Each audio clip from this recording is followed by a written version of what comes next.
Para sempre seja glorificado o nome do Senhor, digno de honra e glória.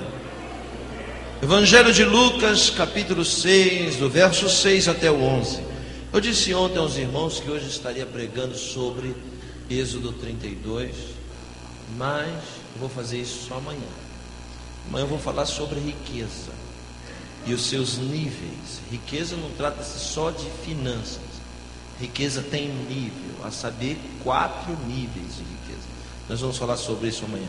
Mas hoje eu quero pregar em Lucas capítulo 6, do versículo 6 até o 11. Todos quanto encontraram digam amém. Está escrito, e a palavra de Deus é a verdade.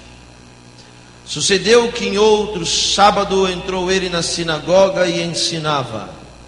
Ora, achava-se ali um homem cuja mão direita estava ressecada.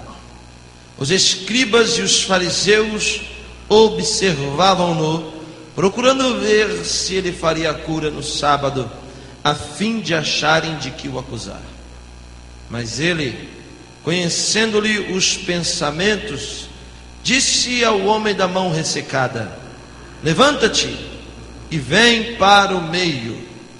E ele, levantando-se, permaneceu de pé. Então disse Jesus a eles: que vos parece?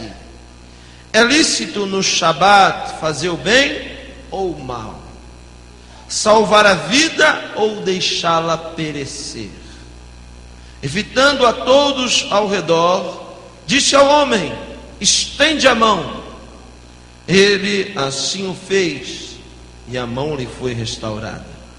Para encerrar, o verso 11 diz: mas eles se encheram de furor e discutiam entre si quanto ao que fariam a Jesus. Feche seus olhos. Baruch Adonai Hamevochava Leolan Vayen Baruch Shen Kvodo Malchut Leolan Vayen. Bendito és tu, eterno nosso Deus, Rei de todo o universo. Sua palavra dura para sempre. Bendito seja o seu nome, e o seu reino jamais terá fim. Fale conosco nessa noite, ó Deus, através da ministração da tua palavra, e que saiamos daqui edificados para a glória do teu nome. Amém.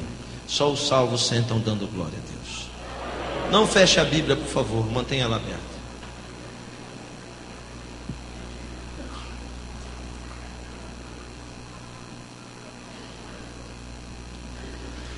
Diziam os sábios judeus que Deus tem um caminho por onde ele anda. Já o profeta Naum diz que Deus tem um caminho no meio da tormenta. Pois bem, entendemos então que o mundo espiritual se manifesta no mundo físico através de um caminho. A princípio, nós precisamos entender que milagre não acontece por acaso. Precisamos entender que o mundo espiritual é muito mais organizado e inteligente do que esse mundo que nós vivemos. Portanto, se para algumas coisas acontecerem nesse mundo, precisamos desfrutar de inteligência, de ordem, quanto mais então o mundo espiritual. Portanto, Deus não faz milagre por acaso, não tem acidente no céu. Se Deus tem um caminho para realizar milagres, nós encontramos no capítulo 6, a partir do versículo 6, essa manifestação e esse caminho. Veja o que a Bíblia diz no versículo 6. Sucedeu que em outro, veja bem, Lucas, olhe para mim, Lucas é o único autor de um texto sagrado não judeu. Lucas é moço de Paulo. Lucas tem características teológicas paulinas. Lembramos que o cristianismo tem 2 linhas teológicas, a petrina e a paulina. Lucas é moço de Paulo, portanto esse é um evangelho influenciado pelo apóstolo. Veja o que Lucas diz, ele dá detalhes, peculiaridades no seu texto que nos fazem conhecer esse caminho. Veja o que diz: sucedeu que outro dia sucedeu que em outro sábado entrou ele na sinagoga e ensinava. ponto, continua o texto, ora achava-se ali um homem cuja mão direita estava ressecada. Em outro texto, deformada, em outro texto, leprosa. Veja só, quais são os detalhes desse caminho. Primeiro, ele destaca um dia da semana. O Shabat, preste atenção, o sábado é para o judeu muito mais do que o domingo para os cristãos. O sábado é para o judeu muito mais do que a sexta-feira para os muçulmanos. O que o sábado indica? Preste atenção, o sábado indica um curso que existe no mundo espiritual. Olhe para cá, tudo que está aqui nesse mundo é reflexo do mundo vindouro que vai vir. Quem está me ouvindo, diga amém. Então, quando Deus cria todas as coisas, Ele cria o primeiro dia, segundo dia, no terceiro dia, no quarto dia, no quinto dia, no sexto dia e não estou vendo, no sábado.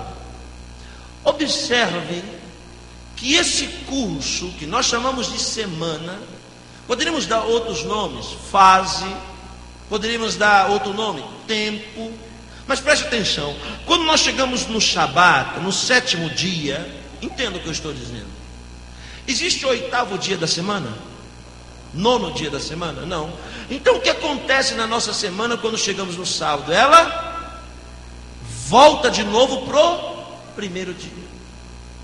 Então quando o 7 se manifesta, isso quer dizer que o mundo espiritual, lembrando que o número 7, Shevá, indica divindade. Então quando o 7 se manifesta, automaticamente um curso acaba e um novo tempo começa.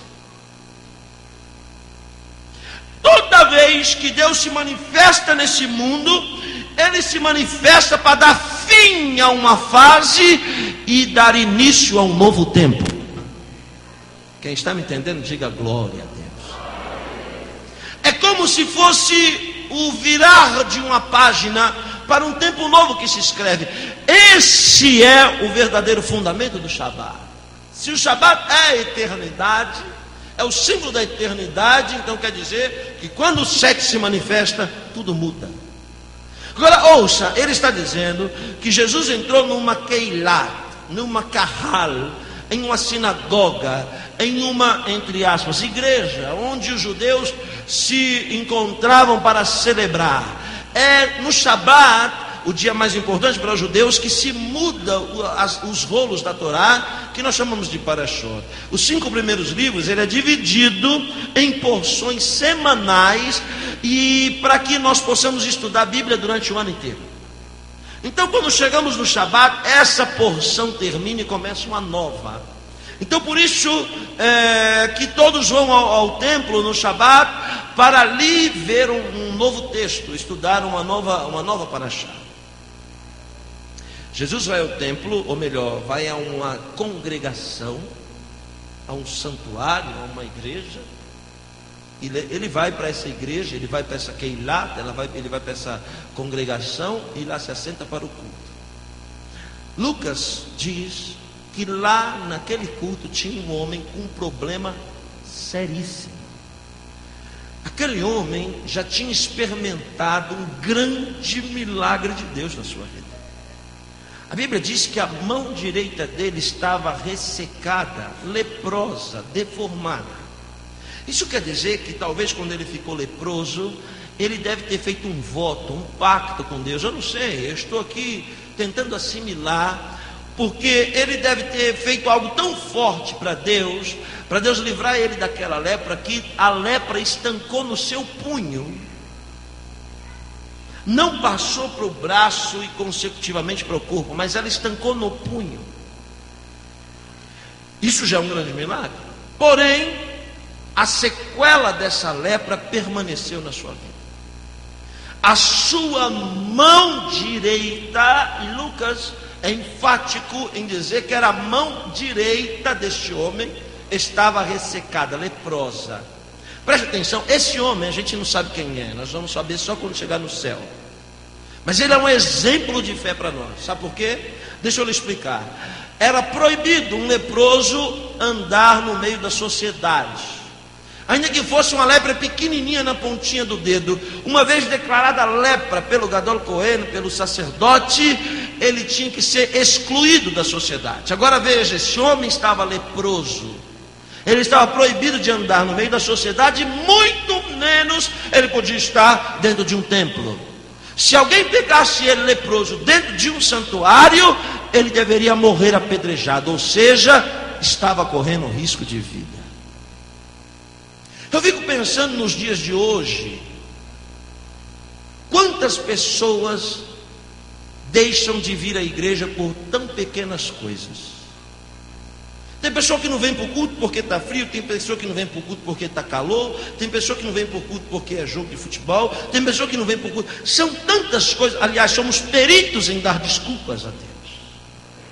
Esse homem é um exemplo de fé, sabe por quê? Ele estava correndo risco de vida, poderia morrer, mas mesmo correndo risco de vida, ele estava na presença do Senhor. E eu vou lhe dizer uma coisa: quer um milagre na sua vida? Você tem que estar no lugar certo e na hora certa. Quer um milagre na sua vida?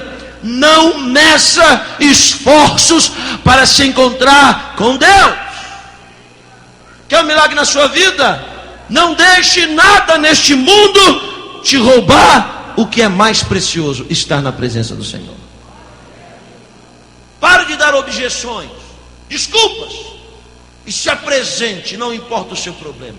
Se apresente. Eu quero lhe dizer, Jesus também está aqui nessa noite, interessado em você, interessado no seu problema.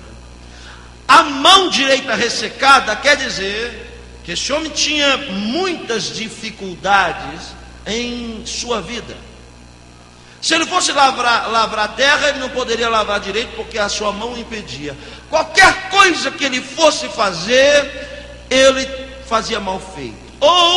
Ou despertava uma habilidade na mão esquerda, ou fazia mal feito com a mão direita. Mesmo assim, com a mão esquerda ele não conseguia fazer o que facilmente faria com a mão direita se estivesse boa.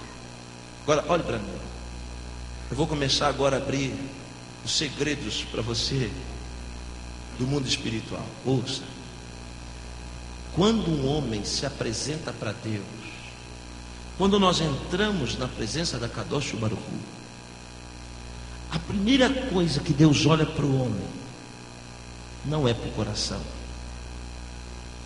Deus não olha para os olhos, Deus não olha para o cabelo, Deus não olha para lugar nenhum. A primeira coisa que Deus olha para o homem quando ele vai entrar na presença de Deus é para as suas mãos. Eu vou lhe provar. Davi de Melech, o rei Davi, era um homem que tinha um coração segundo o coração de Deus. Davi de Melech morava num palácio. Do seu lado esquerdo estava a tenda da congregação, o tabernáculo. Preste atenção nisso que eu estou dizendo. Davi um dia colocou um intento no seu coração. Olhe para mim. Colocou um intento no seu coração. Qual intento? Olhe para mim. Ele disse: Deus, hoje eu moro num palácio, enquanto a sua Shekhinah está em uma tenda, em uma cabana, Ohel, tenda. Eu quero construir um palácio para ti, e vai ser com o meu ouro, com o meu tesouro. Eu vou começar, eu quero fazer. O que Deus faz? Quando Deus olhou para Davi, Deus não olhou para o seu coração, que era segundo o coração de Deus, mas Deus olhou logo para as suas mãos e disse: Davi, uma má notícia para lhe dar. Qual Deus? Você não pode fazer a minha casa. Por quê? Porque as suas mãos têm sangue. Veja o que Deus diz a Moisés. Deus está ensinando o povo a se apresentar a Ele. E o que Deus diz? Ninguém apareça perante mim de mãos. Isso quer dizer que a primeira coisa que Deus olha para o homem são as suas mãos. quando o sumo sacerdote ia dar a Brahot, Arão, Bamidbar capítulo 6, Números capítulo 6, a partir do verso 24, está escrito lá: Yevachrechecha Adonai veishmerecha, Yair Adonai palavelecha vichonecha, Isha Adonai palavelecha, Veyasem lecha shalom, que o Senhor te abençoe e te guarde, o Senhor faça resplandecer o seu rosto sobre ti e tenha misericórdia de ti, o Senhor sobre ti levante o seu rosto e te dê a paz. Quando ele ia fazer essa bênção, a partir do 24, irmão, quando ele ia fazer essa brahot, olhe para cá por favor, como ele ia abençoar o povo de Israel, ele abaixava a mão esquerda na altura dos olhos, olhe para cá, e a direita para cima, ele está abençoando. Quando a Bíblia fala lado direito, mão direita, tudo que é lado direito, tudo que é relacionado ao lado direito, está falando de bênção. Quando a Bíblia fala esquerdo, está falando de juízo. Quando Arão ia abençoar o povo judeu, ele levantava a mão direita mais do que a esquerda. Há uma mitzvah aqui, ninguém podia olhar para a mão do Arão, então ele cobria a mão com um talicador, levantava mais a direita do que a esquerda. Quando ele ia julgar, quando ele ia lançar uma palavra de juízo, então ele abaixava a direita na altura dos olhos e a esquerda acima da sua cabeça. Veja o que o sábio Salomão diz, estou pregando sobre mão. Veja o que o sábio Salomão diz: a chave da vida está em suas mãos, em sua mão está o poder da decisão. Ou seja, as nossas mãos têm um papel fundamental neste mundo. Olhe para cá, a saber, existem vários mundos. O mundo espiritual é um deles. Este mundo que a gente vive é outro. Existem mundos virtuais que estão aqui dentro. Olhe para cá, olhe para mim. Mundos virtuais aqui dentro. Dentro de você. Por exemplo, você pode fechar os olhos agora. Você está em Curitiba, mas você pode fechar os olhos agora e ir num lugar muito distante daqui, em pensamento, pensar num lugar muito distante daqui. Você está aqui, mas você pode pensar num lugar distante. Ou seja, isso é um relacionamento virtual de mundos, sonhos, mundos. Agora ouça, olhe para mim, o coração do homem não é aqui, esse é de carne. O coração do homem está aqui. Nossa, deu uma neusada bem no nariz, chega doeu. O coração do homem está aqui. Então preste atenção, se a Bíblia diz que do coração do homem procede todos os desejos, olhe para mim, veja só como a mão tem tamanha importância. Aqui dentro, no seu mundo virtual interno, dentro de você, no seu coração, você pode pensar sobre a sua vizinha. Essa vizinha eu não aguento mais. Qualquer dia eu pego ela e dou umas bolachas nela. Preste atenção. Você pensou isso no seu coração? Quando a Bíblia fala pensamento, quando a Bíblia fala coração, está falando da mesma coisa. A mesma coisa. Agora, você pode, olhe para mim, você pode, por favor, redobre sua atenção, trazer à existência o que está nesse mundo virtual para esse mundo através das suas mãos. Se você falar, ela passou perto de você, a vizinha, e você diz: bom dia, boa tarde, dona Maria. É uma coisa. Agora, se ela passar, você já pega logo a mão e dá. Pô, você trouxe à existência o que está aqui no seu coração para esse mundo. Se concretizou. Uma vez que tudo que está no mundo espiritual ou em qualquer outro mundo virtual ao nosso redor venha a existir neste mundo, ele só pode ser esse mundo através das mãos. Portanto, a primeira coisa que Deus olha para o homem são para as nossas mãos. Paulo escreve aos Romanos dizendo assim, que o salário do pecado, eu esqueci, o salário do pecado mas o dom gratuito de Deus é a vida eterna. Em quem? Em quem? Isso quer dizer, se a palavra é verdade, ela não pode mentir. Uma vez o homem pecando, ele deve morrer. Você pecou, Deus olha para você e disse: deve morrer porque está escrito, e a palavra é a verdade. Porém, aqui temos um segredo. Hoje eu estava vendo um filme de Jesus, e talvez você já chorou muito com os filmes de Jesus que você vê por aí. Aquele do Mel Gibson é terrível, não é? Só que eu preciso informar a você que o nosso Jesus que está aqui hoje não tem mais nenhuma daquelas marcas. Ele não tem a marca mais da coroa, ele não tem mais a marca dos açoites. Porém, de todas as marcas, uma permanece até hoje. É a marca dos cravos nas suas mãos. Por quê? Porque as nossas obras estão marcadas na palma da nossa mão. Quando você pecou, Deus disse: vou te matar. Jesus entra na frente e não mostra o coração, e não mostra o pé, e não mostra o seu lado, e não mostra os seus olhos de fogo, não mostra nem sequer o seu cotovelo. Jesus entra na frente e diz: Senhor, tu não pode matar. Dá uma olhada aqui, está vendo na minha mão? Essa marca da cruz foi porque eu morri na cruz do Calvário por ele. Esse é o símbolo da redenção. O profeta Zacarias diz que quando Jesus voltar em glória, que ele pisar no Monte das Oliveiras, que ele vai se abrir em dois, ele vai mostrar suas mãos traspassadas para o povo judeu. Esse sinal permanece, porque a sua mão é o sinal da sua vitória, do seu triunfo. Veja só, quando ele atravessa a parede, os apóstolos estão com medo, ele atravessa a parede. Eu estou pregando sobre mão, você quer que eu pare? Ele atravessa a parede, não precisa de porta, e fala para ele: Shalom Aleichem, que a paz seja convosco. Ele vai até Tomé, ele diz: Tomé, põe a mão no meu pezinho, é isso que ele diz? Põe a mão aqui do meu ladinho, é isso que ele diz? Coloque a mão aonde? Aqui, na minha mão. Então quer dizer que a mão é de suma importância para a nossa vida. É ela que traz para esse mundo a existência de todas as coisas que nós vimos.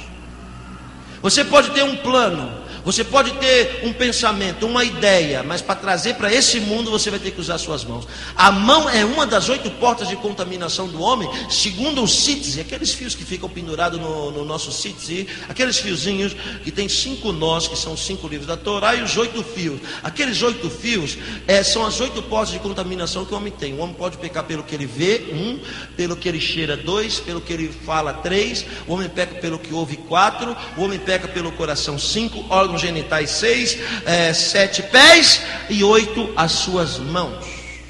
De tudo isso se lava, se purifica e se muda. Mas o que está feito na mão, veja bem, o que está feito na mão é eternizado. Eu estava pensando e estava também refletindo sobre isso, porque temos 5 dedos em cada mão. Tem nada a ver isso, né? Mas você já reparou que se você tivesse 4 dedos, sua mão funcionaria do mesmo jeito? Até com 3, veja o nosso presidente que tem 4. Você já reparou, dentre as outras criaturas desse mundo, tem animais que têm 3 dedos, e funcionam. A águia, por exemplo, você viu a potência da garra de uma águia? Só tem 3. Será por acaso que temos 5? Não, não é por acaso. Cutuque quem está ao seu lado e diga: não é por acaso. Por que temos 5 dedos em cada mão? É simples. Olhe para mim e redobre sua atenção. Dizem os nossos sábios que no meio do Gan Eden, do jardim do Éden, estava plantada a árvore, eu não ouvi, a árvore da vida. Dizem os nossos sábios que essa árvore da vida que existe até hoje, ela tem exatamente 10 raízes. Pastor, por que 10 raízes?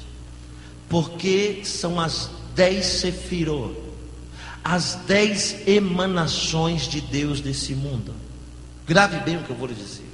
Se você abrir o livro do Gênesis e olhar o relato da criação, você vai ver que por 10 vezes aparece a palavra Vayomer Hashem, ou seja, e disse o Senhor. Para criar esse mundo que nós conhecemos, Deus falou apenas 10 vezes. Cada uma vez que Deus falava, Ele emanava, manifestava para esse mundo de uma maneira diferente. Por exemplo, eu poderia citar aqui o nome das Sefirot: Keter, coroa; Chokhmah, sabedoria; Bimah, compreensão; Yesod, fundamento; Malhut, reino. Eu poderia citar aqui Hesed, misericórdia; Tiferet, beleza. Eu poderia recitar aqui Netzar. Eu poderia recitar aqui Gevurah, força. São 10 maneiras que Deus se manifestou nesse mundo. Exatamente as 10 raízes da árvore da vida. Agora preste atenção. A Bíblia diz que o homem foi tirado da onde quando foi criado? Eu não estou ouvindo.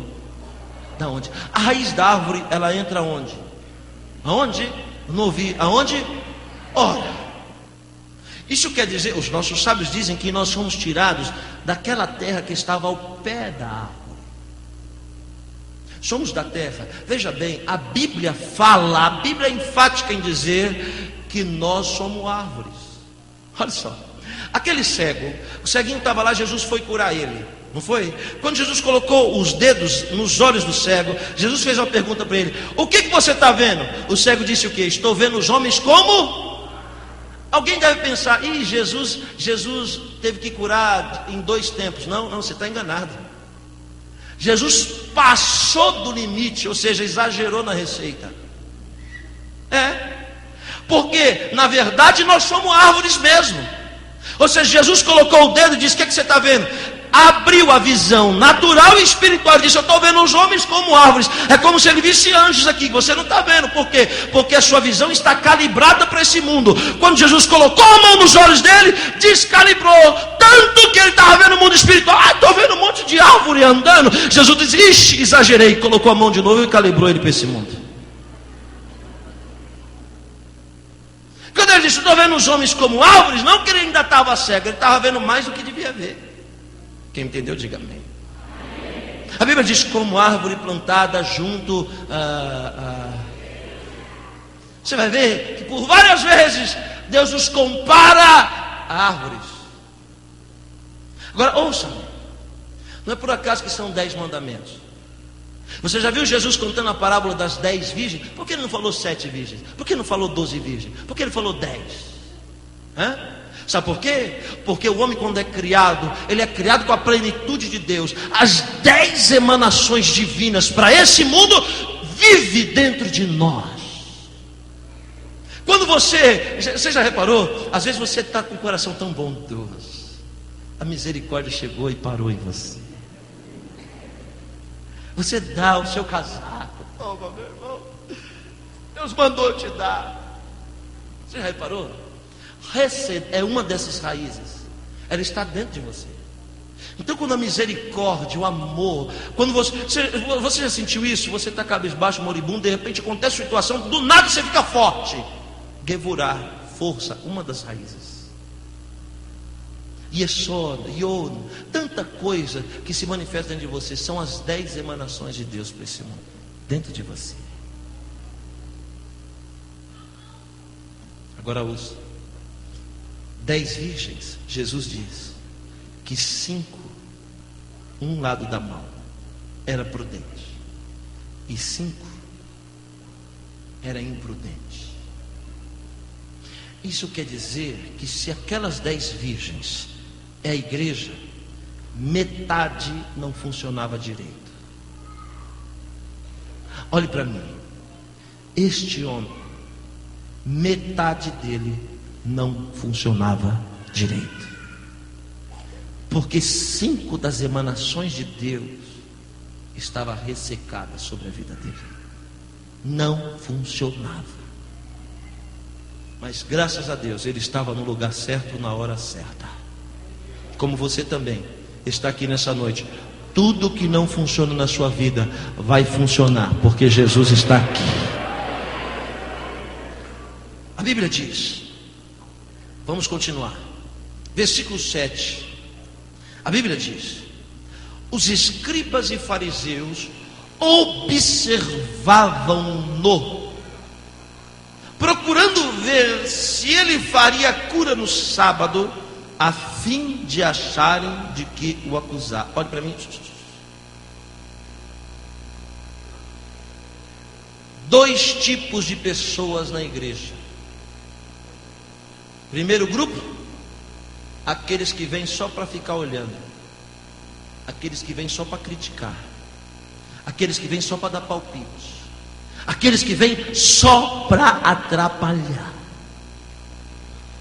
aqueles que vêm para ficar olhando a vida dos outros, ver tudo menos a Shekinah, a presença de Deus. Dois tipos de pessoas. Por outro lado, ouça, os escribas e fariseus eram a maioria naquele culto. Porém, um homem ali estava ali, sabe por quê? Porque queria viver um milagre na sua vida.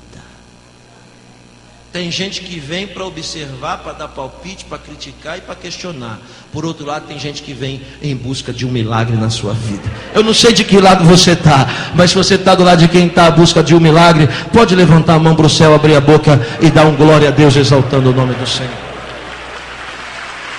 Aleluia. Eu quero dizer uma coisa que o Espírito Santo está falando comigo aqui.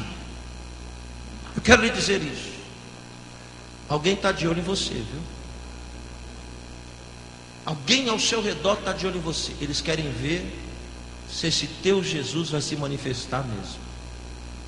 E vão quebrar a cara mais uma vez. Vão quebrar a cara mais uma vez. Aleluia. O verso 8, você tem uma Bíblia aí, versículo 8 diz assim: mas ele, Jesus, conhecendo-lhe os pensamentos, em outra tradução, os corações. Eu disse para você que pensamento e coração, o coração do homem está aqui, não esse. Esse daqui bombeia só sangue. Pensamento e coração é a mesma coisa. Jesus, conhecendo-lhe os pensamentos, disse para o homem da mão ressecada: levanta-te, olhe para mim, preste atenção nisso. Jesus nunca deu uma viagem perdida, e não vai ser hoje que ele vai dar também. Ele sabe aqui no nosso meio quem é que veio de fato em busca de um milagre. Ele sabe de fato aqui no nosso meio quem é que veio aqui, não foi para observar nada, veio aqui para receber a manifestação de Deus na sua vida. Como ele sabia nesse dia, ele olhou no meio da multidão e disse, viu logo o homem lá, olha o alvo. Não são as nossas virtudes que atraem o Senhor, mas são os nossos defeitos, sabia disso?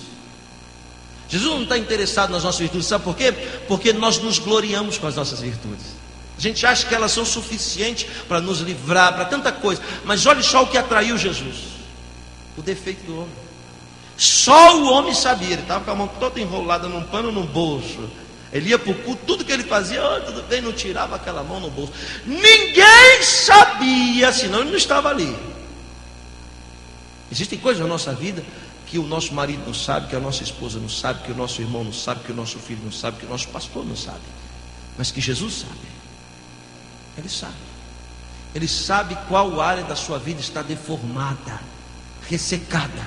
Ele está interessadíssimo aqui nessa noite no seu problema. Ele está interessado no seu problema.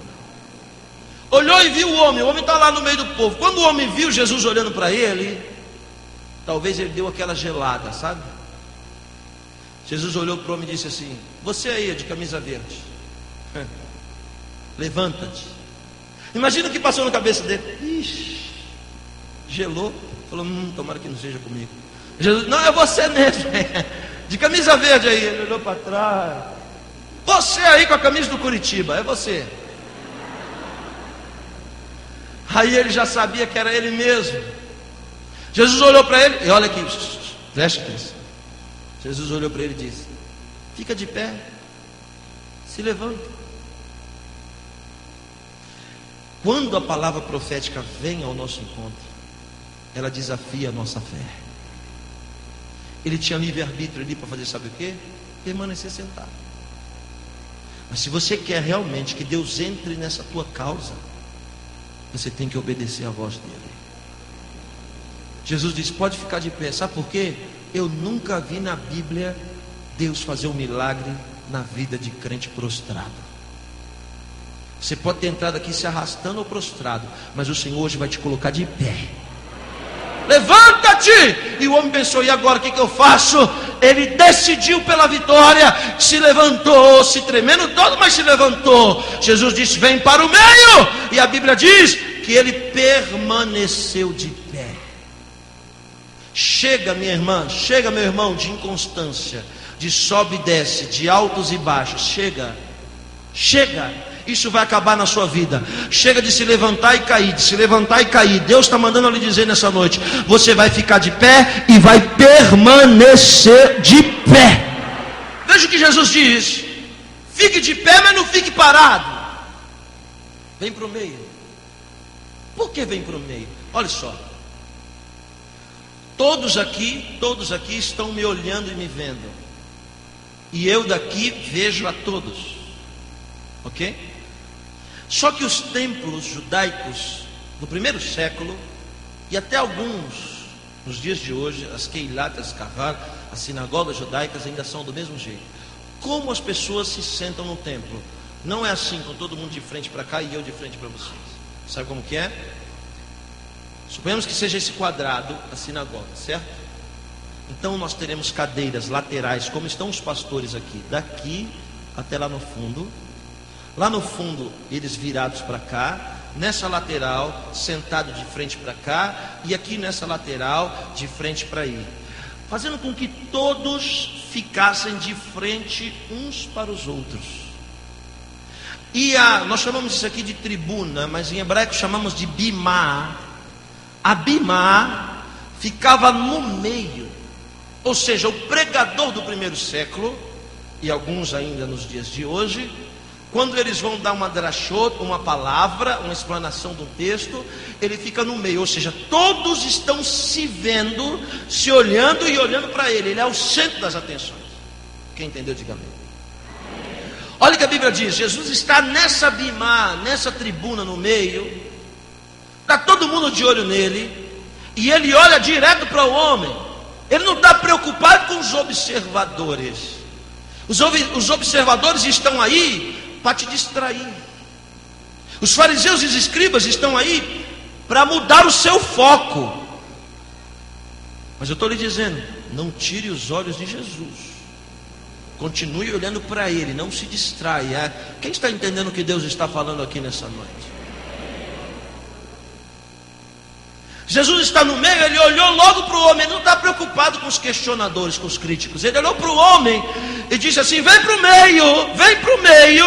E o homem está indeciso se vai ou não vai. Enquanto isso, Jesus continua dizendo, versículo 9: durante o trajeto da vinda do homem até o meio, Jesus diz assim: o que vos parece? É lícito, é permitido no Shabat fazer o bem ou o mal? Salvar a vida ou deixá-la perecer? Olhe para cá, olhe para mim. Qualquer mandamento da Escritura, qualquer um, não pode ser maior do que a vida. Por exemplo, em Israel, quando da sexta-feira o sol se põe, os elevadores já não funcionam mais. Ou quando funcionam assim: ele vai parando de andar e andar sozinho. Ele fica assim, parando de andar e andar sozinho.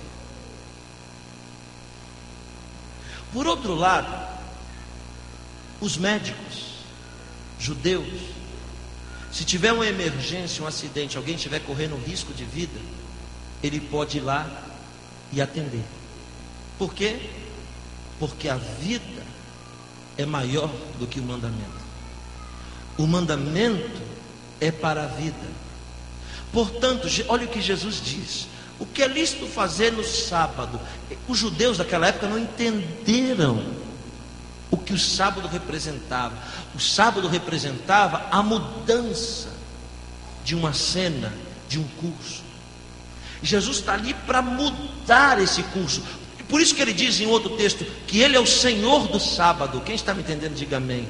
Ou seja, quando Jesus aparece no mundo, ele aparece para pôr fim em um ciclo e dar início no outro ciclo, no novo ciclo que nós chamamos de graça. Ok? Então veja, Jesus pergunta assim, olha o que a Bíblia diz: o que vos parece fazer? Salvar ou deixar morrer? Ninguém ousa responder o pregador. E o homem está lá sentado, se tremendo: vou ou não vou, vou ou não vou. Olha o versículo 10: e fitando os olhos a todos ao redor. Veja, o versículo de número 7 diz que os fariseus observavam. Mas o versículo 10 diz que Jesus não observava, ele estava fitando os olhos. Observar é ver, enxergar. Fitar os olhos é ter visão. Quando você observa, você vê o exterior, você vê a matéria. Quando você fita os olhos, você vê o que está dentro. Lembra de Samuel quando foi ungir o rei Davi? Ele observou. Mas quando ele fitou os olhos em Davi, ele teve a visão que aquele era o escolhido de Deus. Você quer ver se uma pessoa é sincera com você? Olhe nos olhos dela. A Bíblia diz que os olhos é a janela da alma. Alma neshama. Jesus, naquele dia, olhou nos olhos de cada um. Ele perguntou: o que eu tenho que fazer? Deixo morrer ou dou vida? Ninguém sabe do que ele está falando, porque só Jesus e o homem lá que sabe do problema. Mas Jesus está fazendo o cerco direitinho. Talvez você não está entendendo algumas coisas na sua vida, mas Jesus está fechando o cerco. E quando você menos esperar, o milagre acontece. As pessoas estão desapercebidas, mas Ele está fechando o cerco. Ouça o que eu estou dizendo. Ele fitou os olhos para todo mundo, olhou na cara de cada um nos olhos. Está todo mundo quieto, aquele silêncio. Olha o que a Bíblia diz. E o homem já chegou perto de Jesus. Quando chegou, o homem veio de lá para cá, aquele clima de tensão. Jesus olhou para o homem e disse: ah, vem, estende a sua mão agora. Eu acho que o homem pegou a esquerda e disse: não, outra. Eu não quero a boa, eu não quero a que funcione, eu quero a mirrada, a estragada, a deformada. Aí o homem deve ter gelado, falar: ixi, agora pronto, morri. Mas ouça o que eu vou dizer aqui, meu irmão, minha irmã. Eu nunca vi Jesus envergonhar ninguém, e não vai ser você também que Ele vai envergonhar. Quando Jesus disse: estende a mão, o homem pegou e estendeu a mão. Quando ele estendeu a mão, até ele se assustou. Quando ele estendeu a mão, ouça bem, ninguém entendeu nada porque não sabia. Com muita gente ao seu redor, também não vai entender nada porque não sabe da dor que você sente. Só você é que vai entender. Pode ser que o seu testemunho, pode ser que o milagre, aquilo que Deus vai fazer na sua vida, não tenha valor para os outros, mas vai ter muito valor para você. Estende a mão. Isso é um gesto, irmãos, dificílimo de fazermos ainda hoje. Pastor pede oferta, tem gente que não estende a mão. Alguém que está precisando de ajuda, tem gente que não estende a mão. Você se lembra? Eu estou falando sobre mão. Você se lembra do capítulo 4 do Êxodo? Quando Deus encontra Moisés, Deus não está preocupado no corte do cabelo e nem no chinelo que ele está vestido, nem na grife do terno que ele está. Mas o Senhor diz para Moisés: Moisés, que propósito, o que você tem na mão? Ele diz: eu tenho uma vara. A outra mão, Deus quando olha, vê logo a nossa mão. A outra mão, ele está aqui, bota no peito. Quando ele botou, que ele tirou, leprosa. Porque Deus é assim, Ele mostra o nosso problema, mas Ele também apresenta a nossa solução. Bota no peito de novo, tenta de novo. Quando ele colocou no peito que ele tirou, a mão estava limpa. Agora, veja esse homem, ele saiu de lá para cá pensando que a mão estava leprosa. Quando ele chegou ali, Jesus disse: pode estender a mão aí, meu filho, confia. Que ele estendeu a mão, veja, ele se dispôs no coração a se expor para o Senhor.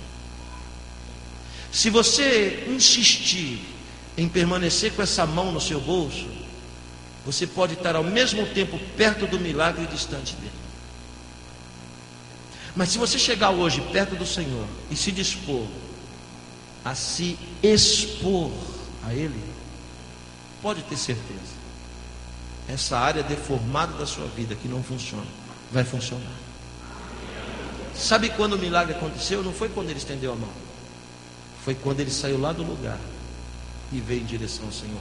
Ele não sabia, ele está com a mão enrolada numa faixa, ele não sabia, mas lá atrás o milagre já aconteceu. Quando ele chegou aqui, que ele estendeu a mão, o milagre já tinha acontecido. Jesus sabia disso, ele não. Então veja bem, eu tenho algo para lhe dizer nessa noite. Deus manda eu lhe dizer isso. Ele está trabalhando longe do seu alcance visual.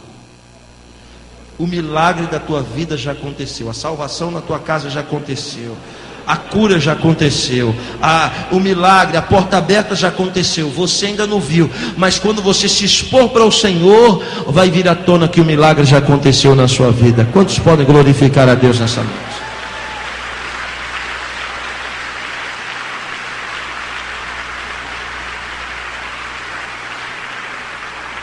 Quais áreas na sua vida não funcionam direito? Você sabe, não me diga. Eu quero que você fique de pé agora.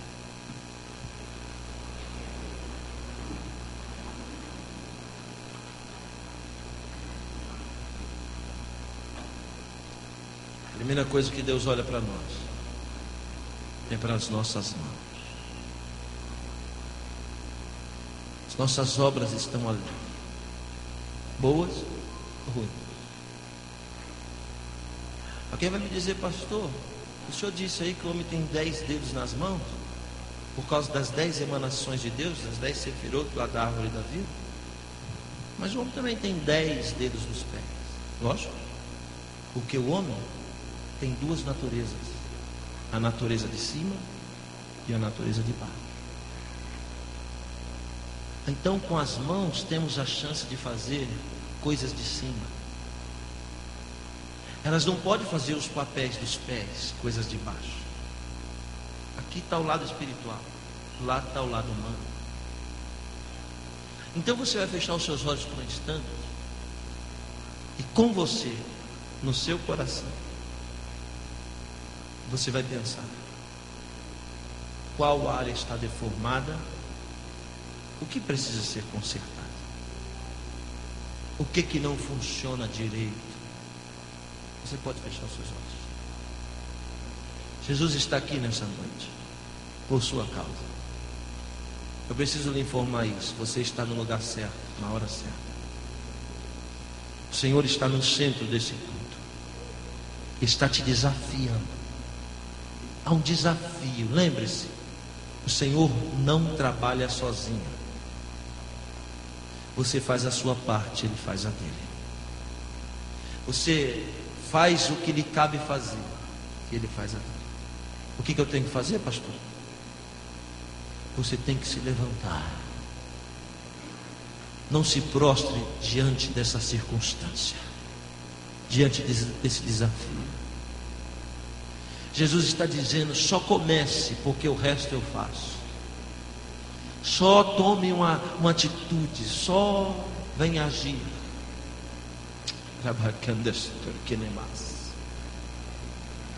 O que não funciona direito, minha irmã, na sua vida? O que está deformado? Há um interesse de Deus aqui para fazer funcionar direito. Você é uma árvore. É uma árvore. É uma árvore. Hoje não é sexta-feira, hoje já é sábado. Sabe, eu vou lhe dizer enquanto você ora, estamos no ano sabático 2007. No ano sabático, os escravos são soltos. No ano sabático, aleluia, estou sentindo a presença de Deus aqui. As terras são devolvidas, as pessoas são restituídas. No ano sabático a terra produz em dobro. No ano sabático há descanso. O que isso quer dizer, pastor? Isso quer dizer que essa é a sua chance. Se você crê e tomar posse, Deus vai libertar os escravos da sua casa. Aqueles que são escravos, Deus vai libertar nesse ano. Se você crê e tomar posse, haverá restituição de Deus para você nesse ano. Se você crê e tomar posse, este ano, qualquer semente que você semear, você vai colher em dobro. Ou melhor, que você semeou no ano passado, esse ano ela vai dar sozinha em dobro. Se você tomar posse, você vai descansar. Chega de correr para cima e para baixo.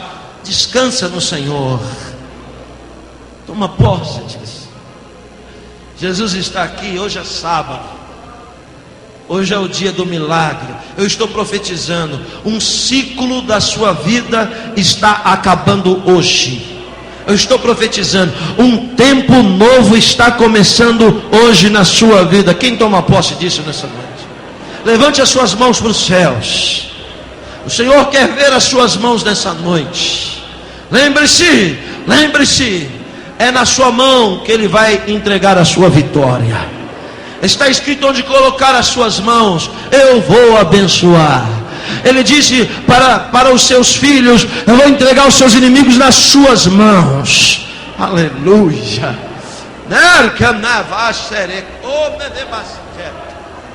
Estou sentindo a presença de Deus aqui.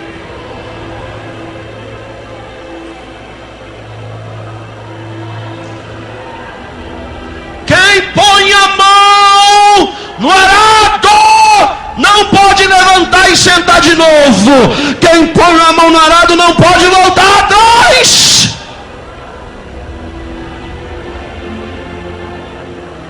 Sente fogo nas suas mãos. Eu estou profetizando. Deus vai colocar algo grande nas suas mãos esses dias. Eu estou dizendo, vai vir na sua mão algo grande nesses dias. Te prepara, te prepara. Vai vir na sua mão, vai vir na sua mão a sua vitória. Te prepara, eis. Não sei se você está sentindo o que eu estou sentindo aqui nessa noite.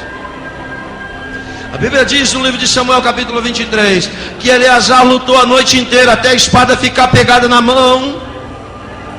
Força na sua mão para a peleja, para a luta.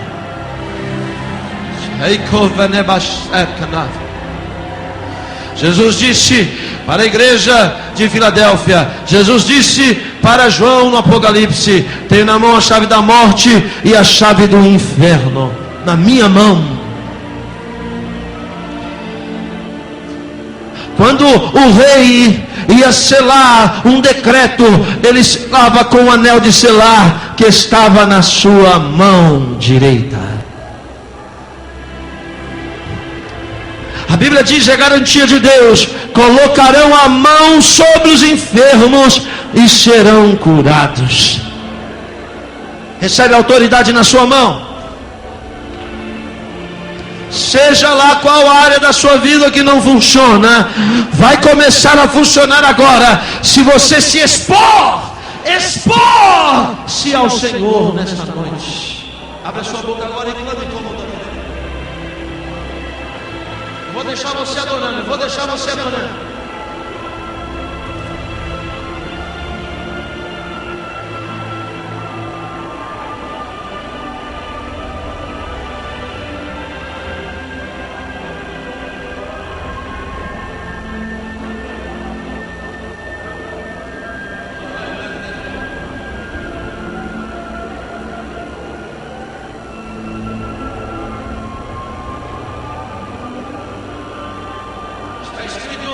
Levantai-vos, ó mão santa, mãos santa.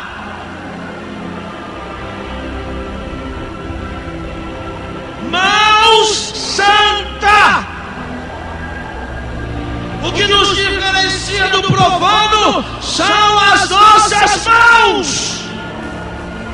Não podemos aceitar corrupção. Não podemos derramar sangue inocente. Não podemos contaminar as nossas mãos. Veste-se, troca e se lava, mas mão não. Mão traz para esse mundo a existência o que está no nosso coração. Ou seja, tudo que é feito pela mão pode ser perpetuado na nossa história. Levante a sua mão, porque grandes obras Deus vai fazer através dessas mãos. Deus está ungindo as suas mãos para abençoar pessoas e vidas. eu estou dizendo, muita coisa tem entrado pela uma mão e saído pela outra, tem havido muita perda na sua vida, mas eu estou dizendo, agora vai permanecer na sua mão aquilo que é teu, e o teu adversário não pode roubar mais da tua mão. Apocalipse capítulo 1, versículo 20, as estrelas que são os pastores, está na mão de Deus. Você está na mão de Deus, você está na mão de Deus.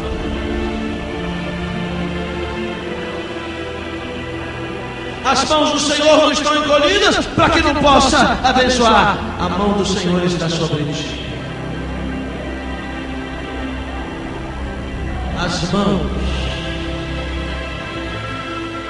Recebe na tua mão. Eu estou vendo aqui pessoas recebendo. Alguns estão sentindo isso. Esse choro, essa alegria, porque você está recebendo. Na sua mão, eu estou profetizando. Este é o ano da abundância de Deus na sua vida. Aleluia, aleluia. Olha aí, olha só.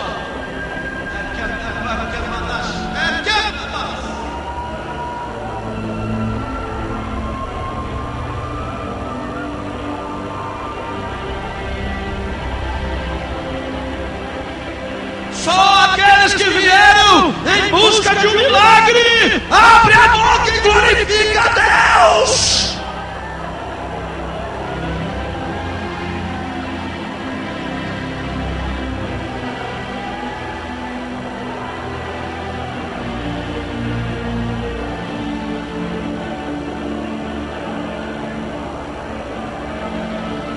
Cuidado onde você põe a tua mão.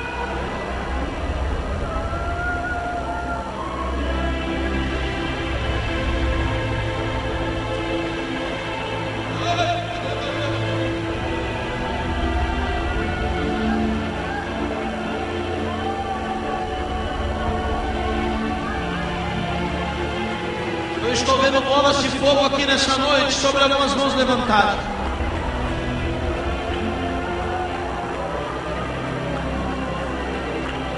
Vou deixar você glorificar.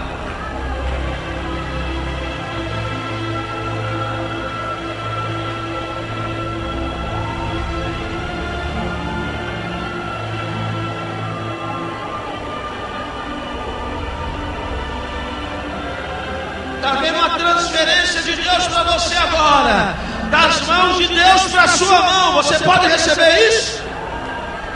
Então recebe sabedoria, forma.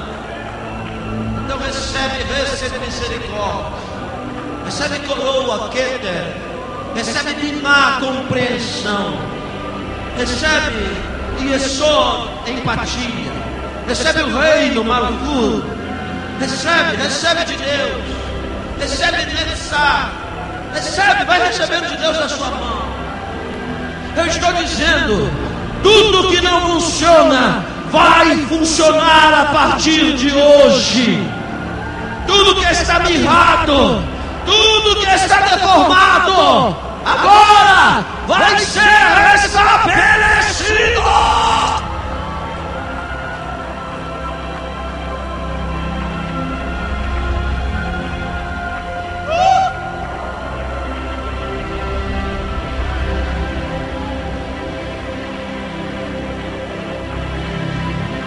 Tem que acontecer algo com você aqui nessa noite.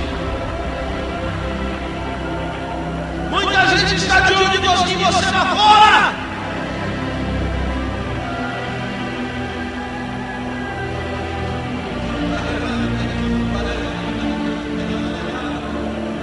Pode adorar, pode adorar.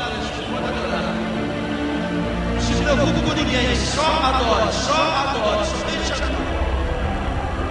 Somente adore.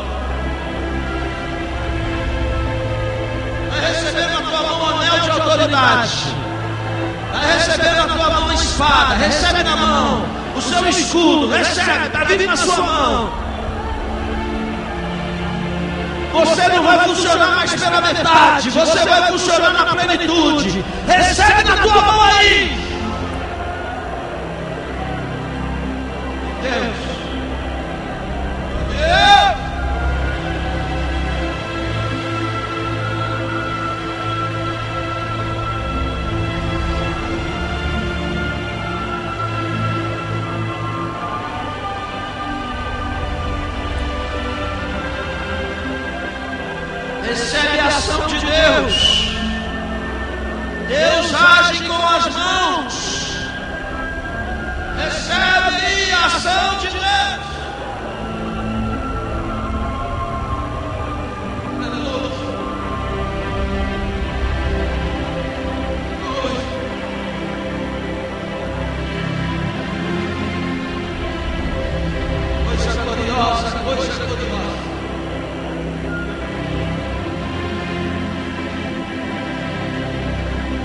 bendito és tu, eterno nosso Deus.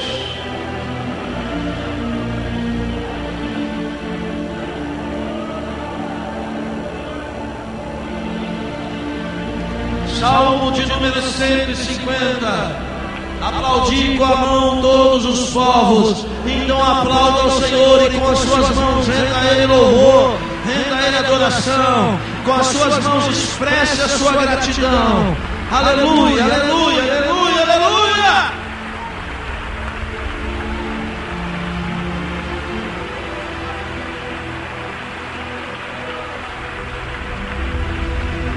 Glória!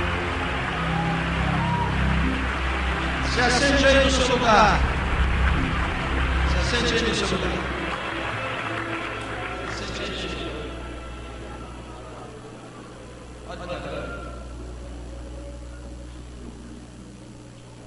Muita gente ficou dizendo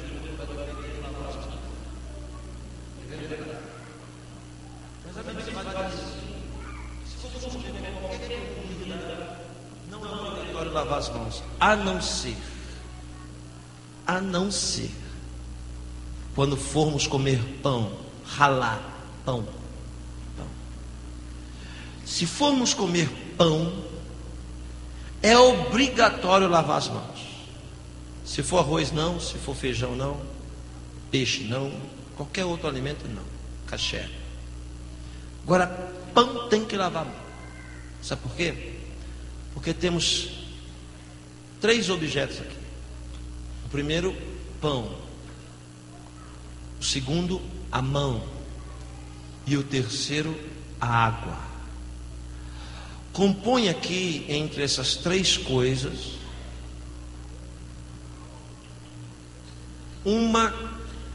um dos versículos mais fortes da Bíblia. Por quê?